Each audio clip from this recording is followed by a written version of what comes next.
You recall something other than the parade catching your attention that day? People getting hurt, yeah.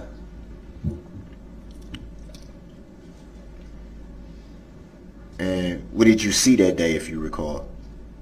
I saw a red SUV plow over a bunch of people. And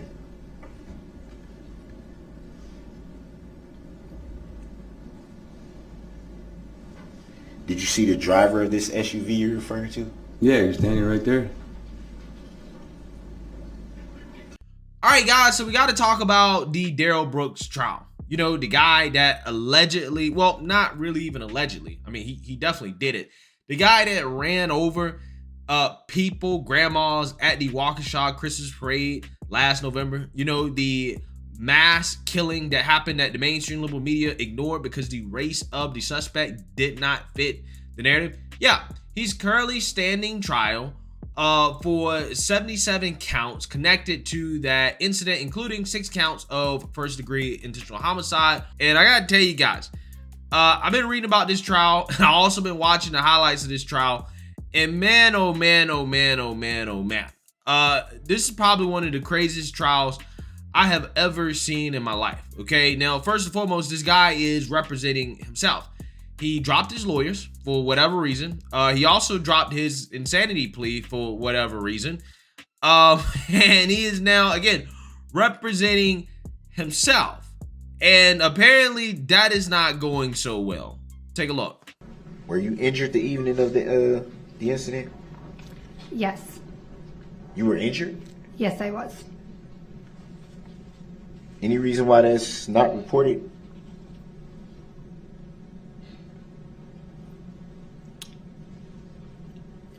Probably because I didn't tell anyone else. If you were injured, why not tell anyone? Because I haven't wanted to talk about the traumatic experience that I went through for still reliving the weeks and days after the incident. Watch people being run over if you weren't at the parade that day. I wasn't attending the parade. I was in the area that the parade route was in. My street is the parade route. Did you see anyone injured that day? During the parade? Yes, after I walked back through that area.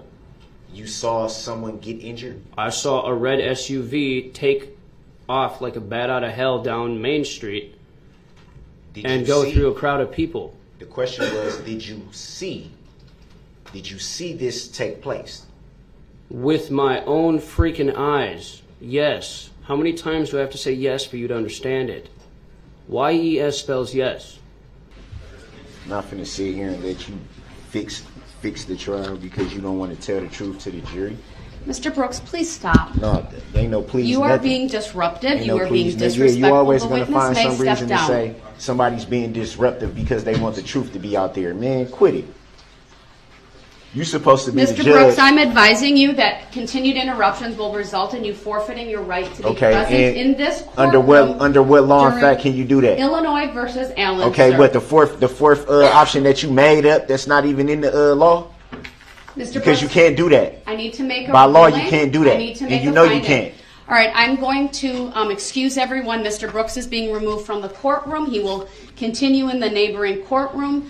Please make sure he has his objection signed and a pad of paper. So is that he can holding me in meaningfully contempt? participate, and I will make a ruling when so are you holding me in contempt? Is that civil or criminal? News 1 topping this hour as trial wrapped up its third week. There was more shouting in the courtroom on Friday between the judge and Darrell Brooks. Brooks, of course, the man charged in the Waukesha Christmas parade tragedy. Spectrum News 1's Andrew Hranek back from the Waukesha County Courthouse there. And Andrew, what took place inside that courtroom on Friday?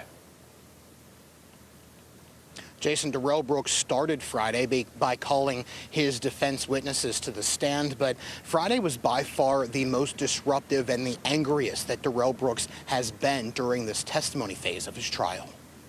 After calling on 2 witnesses to start the 15th day of trial, Darrell Brooks was scheduled to call his ex-girlfriend Erica Patterson to the stand. He refused, but she was available and ready to go. Judge Jennifer Dorow told him if he didn't call her as his next witness, she'd be released from his subpoena. She said he was trying to stall. Brooks stood up from his table and yelled at the judge. Fair, and it's disrespectful to me that you think I would come in here purposely and treat this like a joke or a game. I never said it was a joke. What type of statement is that? Mr. Your life is not on the line. Mine is. And you think that I think this is funny? I don't think it's funny whatsoever. After a quick break, Brooks came back and called Patterson to the stand. Since I'm being rushed to judgment. While on the stand, Brooks was asking Patterson about a statement Detective Steve Guth said Patterson made to him during his investigation of an assault, which led to the parade incident. She told me she was extremely afraid of you. Brooks pulled out photos that he said were sent to him by Patterson while he was in jail, despite her testimony that she has not had contact with him. The state objected, and the jury was sent out of the room. Because we have reason to believe that he did not get them from Erica Patterson. He is on a jail phone call talking to his mother, Dawn Woods, about Dawn Woods sending these photographs to him. Now, That's a lie. I object to Let that. the state make their argument without interruption, sir. That's a lie, though. Wichal said he felt Brooks was trying to make the jury think Patterson is a bad mom to her kids, and said if Brooks wants to go down that road, he opens the door to a lot of evidence against him. we would be forced to counter that claim by pointing out that not only does the defendant not live with the child in question, he doesn't live with any of the other children that he has. He impregnated Erica Patterson when she was a minor in Nevada, and for doing so, he was convicted of statutory sexual seduction, pled guilty in March of 2007 to that felony offense, and is a sex offender on the registry as a result. So if there's any causation that would lead to Erica Patterson being a bad mom, Mr. Brooks has a direct role in that causation. The judge did not let Brooks question Patterson again. He was removed from the courtroom multiple times. In my almost 11 years on the bench, I've presided over dozens and dozens of cases that have gone to trial. To say that this has been the most challenging of my career would be an understatement. The judge at one point even said she felt scared in the courtroom after Brooks slammed his table. Right, I need to take a break. This man right now is having a stare down with me. It's very disrespectful. He pounded his fist. Frankly, it makes me scared. And we're taking a break. Now, the final two witnesses who could take the stand for Darrell Brooks' defense are Darrell Brooks himself and his mom. That could happen on Monday. Once that's finished, the jury will get their instructions on Tuesday. It's 100 pages of instructions. Closing arguments could also start late Tuesday and spill into Wednesday, which is when the jury should be getting this case, Jason. We'll see what happens. Spectrum News 1's Andrew Hovranek there following all the twists and turns for us. Andrew, thank you for joining us here. Yeah, so I know some of you guys probably watched that clip that I just played and you was like, why is this dude representing himself? How is he competent enough to actually represent himself? And let me tell you guys what's going on here. This guy's been evaluated by mental professionals like 4 times. And there's nothing wrong with him. He does not have any real mental health issues. Okay, he doesn't. He's 100% competent enough to represent himself in trial. In fact, at some points, he was actually asking good questions to witnesses, I guess, relative to him representing himself, in the sense that he was trying to discredit a witness. Not that it would have helped him or that it helps him very much, but put it this way. He was doing things during the trial that suggest that he's not stupid. He's not crazy. He's just simply an asshole. He's simply trying to be a dick. He's trying to be as disruptive as he can because he knows he doesn't have a defense. And that is why he's being so disrespectful, acting crazy. He's getting kicked out of the courtroom multiple times. He's simply just trying to be an asshole and delay the inevitable. And that's it. That's what's happening here, right? And that is why I think it is really, really, really bad that that judge allowed herself to be intimidated by him, because she knows that he's not actually crazy. He's just simply trying to be as disruptive as possible. She knows that. But throughout this whole trial, you know, she has used a whole lot of patience, right? She has been extremely patient with this guy.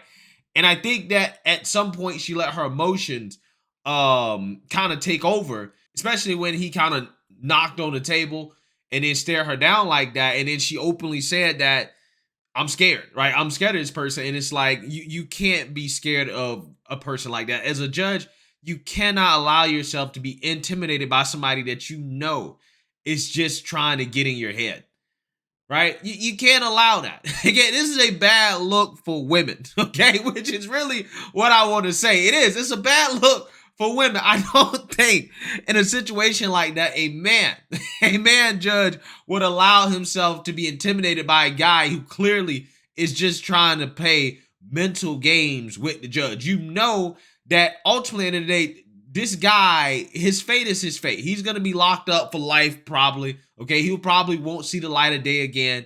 He's digging his own hole. Get to the end of the trial. Get to the end of the trial. Don't allow yourself to be intimidated by this person who himself knows his fate. He knows what's up. Just get to the end of the trial. Let him keep digging his own grave, and that's it, right? That's really what it comes down to at this point, okay? But like I said, man, bad look for women. Really bad look for women. Y'all got to take an L on that, right? You got to take an L on this, okay? Because again, up until this point, she was doing very well. She was being amazingly patient with this individual. You know, I'm just saying, I feel for her, but at the same time, you can't allow yourself to be intimidated like this by that guy. I mean, again, it's just not a good look. And if you are, then you have to step down. You have to recuse yourself if you're going to be intimidated like that. So, like I said, hopefully this thing comes to an end sooner rather than later. He will probably be behind bars for the rest of his life. Maybe he's trying to build a reputation for himself before he goes to prison, okay, as some type of tough guy. But, you know, I just know that he's not working in his best interest. That's all I really know. Let me know what you guys think. Make sure you like, comment, and subscribe. Most importantly, share a Black conservative perspective. Peace.